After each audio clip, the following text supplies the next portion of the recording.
Salut à tous et bienvenue sur ma chaîne éducative. Dans cette vidéo,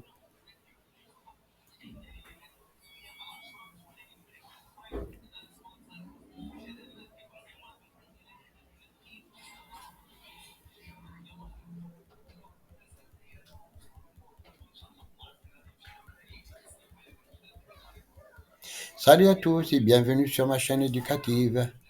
Sur cette vidéo, je vous proposerai une expression écrite inspirée de Le dernier jour d'un condamné pour vous aider à mieux comprendre l'œuvre et à réussir vos devoirs. Restez avec moi jusqu'à la fin pour découvrir des conseils précieux et des exemples concrets. Niveau baccalauréat, examen de français, production écrite.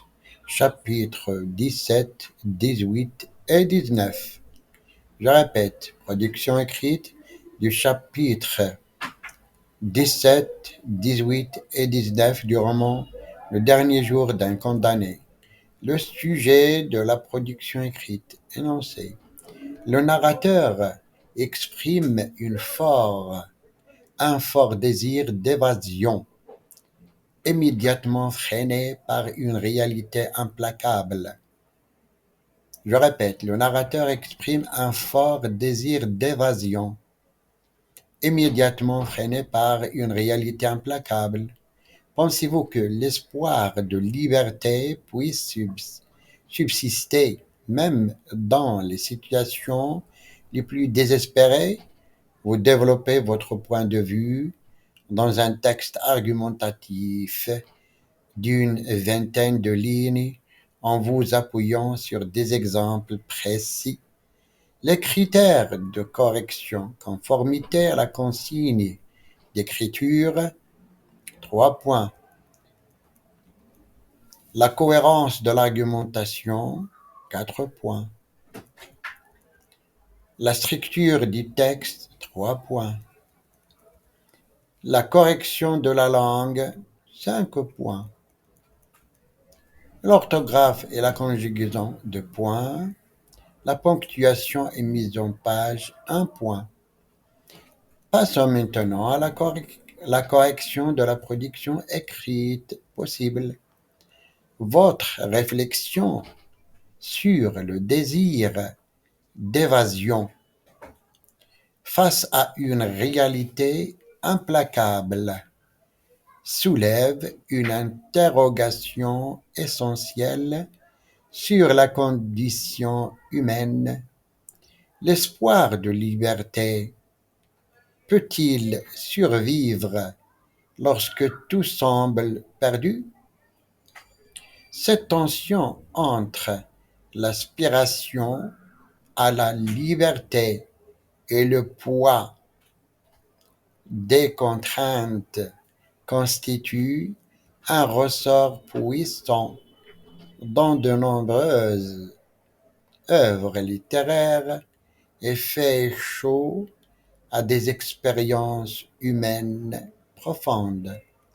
Beaucoup considèrent que l'espoir est une force inhérente à l'être humain, capable de persister même dans les situations les plus désespérées. Dans le dernier jour d'un condamné, le protagoniste, malgré la certitude de son exécution, s'accroche à l'idée d'une possible évasion, illustrant ainsi une résistance psychologique face à l'inéluctable.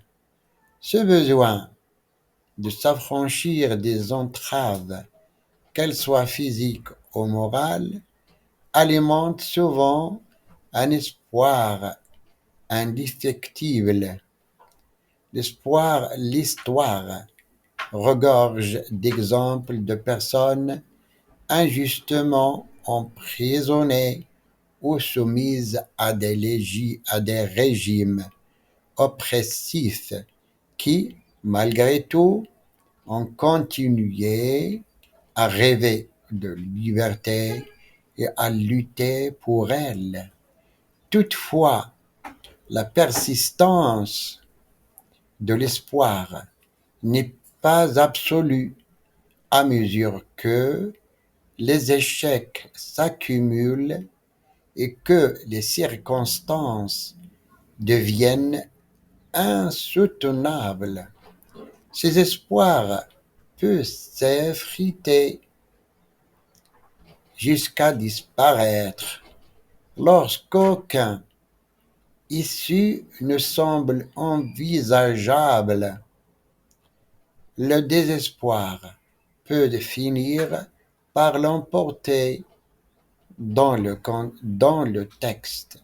L'interruption soudaine de la phrase «Non, il ne faudrait pas courir des points jusqu'à» traduit une prise de conscience brutale des limites de son rêve d'évasion, marquant ainsi le basculement vers la résignation.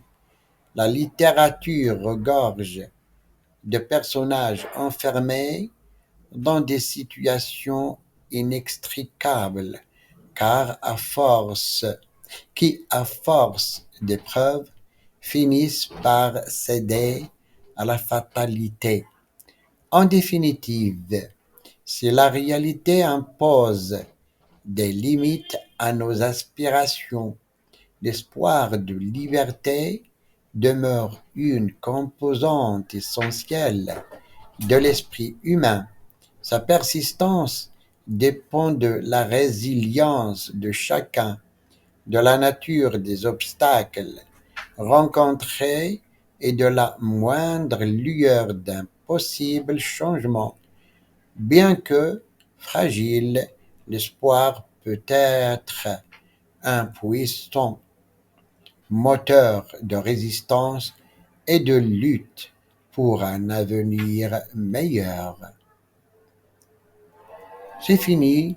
J'espère que vous avez désormais une meilleure compréhension de cette œuvre et des outils pour réussir vos devoirs et examens.